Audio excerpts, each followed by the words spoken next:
Assalamualaikum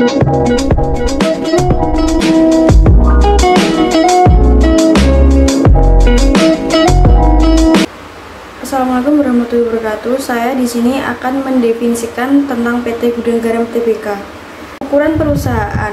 Populasi dalam penelitian ini adalah PT Gudang Garam Tbk sejak listing di Bursa Efek Indonesia 17 Juli 1990 hingga sekarang. Jenis data yang digunakan dalam penelitian ini adalah data sekunder berupa data kuantitatif yang meliputi harga penutupan saham, indeks harga saham gabungan, laba per lembar saham, dividen, dan total aktivitas perusahaan. Adapun sampel dalam penelitian ini adalah laporan posisi keuangan tahunan PT Gudang Garam Tbk selama 5 tahun, yaitu tahun 2014, 2015, 2016, 2017, dan 2018. Penelitian ini dilakukan dengan menggunakan metode analisis register linear berganda unit T dan uji R2. Hasil penelitian menunjukkan berdasarkan hasil uji registrasi dan uji T bahwa resiko sistematik dan ukuran perusahaan tidak berpengaruh signifikan terhadap biaya modal PT Gudang Garam Tbk, di mana tingkat signifikan resiko sistematik sebesar 0,738 dan ukuran perusahaan sebesar 0,584. Konsentrasi industri. Sebuah analisis untuk mengukur pertumbuhan dan pasar untuk produk SBU. Dengan analisis ini akan diketahui strategi apa yang harus dilakukan untuk mencapai keunggulan biaya serta bagaimana menentukan investasi yang tepat. Hal ini dapat dilihat dari analisis posisi, kekuatan, dan daya tarik perusahaan. Penelitian ini menggunakan metode deskriptif. Penelitian ini fokus untuk mempelajari A. Produksi B, penjualan C, daya tarik industri D, posisi kompetitif E. Hasil penelitian menunjukkan bahwa PT Gudang Garam adalah pimpinan pasar di posisi bank pasar tinggi BCG. Dengan cara ini diharapkan perusahaan dapat mempertahankan dan melindungi tingkat penjualan pangsa pasar, keseimbangan keuntungan. Selain itu, manajemen jangka panjang juga perlu dikembangkan sehingga perusahaan tetap stabil dalam industri rokok nasional. Teknologi yang digunakan. Teknologi canggih pun sudah digunakan PT Gudang Garam Tbk di pabrik-pabriknya, mulai dari kegiatan operasional pabrik, mesin blending, hingga pengujian rokok sudah menggunakan sistem robotika.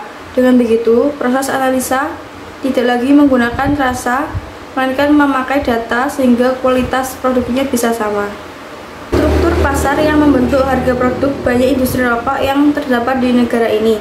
Salah satunya diantaranya adalah PT Gudang Garam Tbk. PT Gudang Garam Tbk merupakan salah satu produsen rokok yang terkemuka di Indonesia. Perusahaan tersebut memproduksi berbagai jenis produk rokok berkualitas tinggi.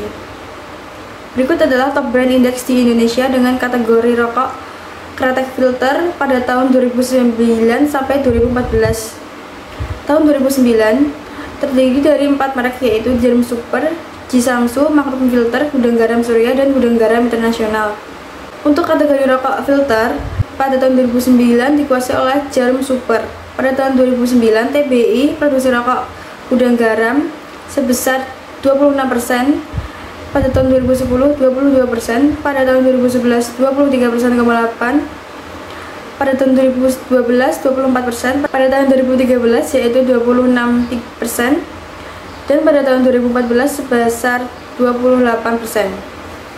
Meskipun presentasi TBI untuk produk dari PT Gudang Garam Tbk mengalami fluktuasi, namun PT Gudang Garam Tbk mampu mempertahankan konsentrasinya untuk terus mempertahankan posisinya di peringkat kedua di Indonesia, domisili oleh 3 perusahaan besar, yakni Jarum Super, Gudang Garam, dan Sampurna. Hal ini disebabkan karena 3 perusahaan tersebut menerapkan strategi penetapan harga yang sangat sengit. Sebab jika salah satu perusahaan menurunkan harga, maka perusahaan yang lain cenderung juga akan menurunkan harga karena tidak mau kehilangan konsumen, dan jika salah satu perusahaan menaikkan harga, maka perusahaan tersebut akan kehilangan konsumen karena perusahaan lain tidak menaikkan harga dan akan mendapat tambahan konsumen dengan tanpa melakukan reaksi apapun. Hal tersebut membuat kekuatan menentukan harga menjadi lebih terbatas. Kinerja perusahaan jika diukur menggunakan laba pada tahun 2022 dan kesejahteraan sosialnya. PT Gudang Garam Tbk telah merilis kinerja tahun buku 2022 yang berakhir pada 31 Desember 2022. Pada periode tersebut, Gudang Garam membukukan pendapatan sebesar 124,68 triliun. Pendapatan ini turun 0,16% dibandingkan tahun sebelumnya sebesar 124,88 triliun. Melansir laporan keuangan perseroan dari Keterbukaan Informasi Bursa Efek Indonesia, penjualan rokok pada tahun 2022 naik menjadi 113,53 triliun. Dari ini, perseroan pencatatan pendapatan sebesar 151,74 miliar, beban usaha 7,32 triliun, beban lainnya 4,27 miliar, dan rugi 9,17 miliar. Dari rincian ini diperoleh laba usaha sebesar 3,91 triliun, turun separuh 46,9% dibandingkan tahun sebelumnya. Setelah dikurangi beban bunga dan pajak, penghasilan perseroan membukukan laba bersih yang dapat diatribusikan kepada pemilik Indonesia sebesar Rp 2,78 triliun. Laba ini turun 50,41% dibandingkan periode yang sama pada 2021. Aset perseroan sampai dengan akhir Desember 2022 turun menjadi 88,56 triliun dari 86,96 triliun pada Desember 2021. Sementara ekuitas hingga akhir Desember 2022 turun menjadi 57,86 triliun dari 59,29 triliun pada tahun 2021. Sekian penjelasan dari saya, kurang lebihnya mohon maaf. Wassalamualaikum warahmatullahi wabarakatuh.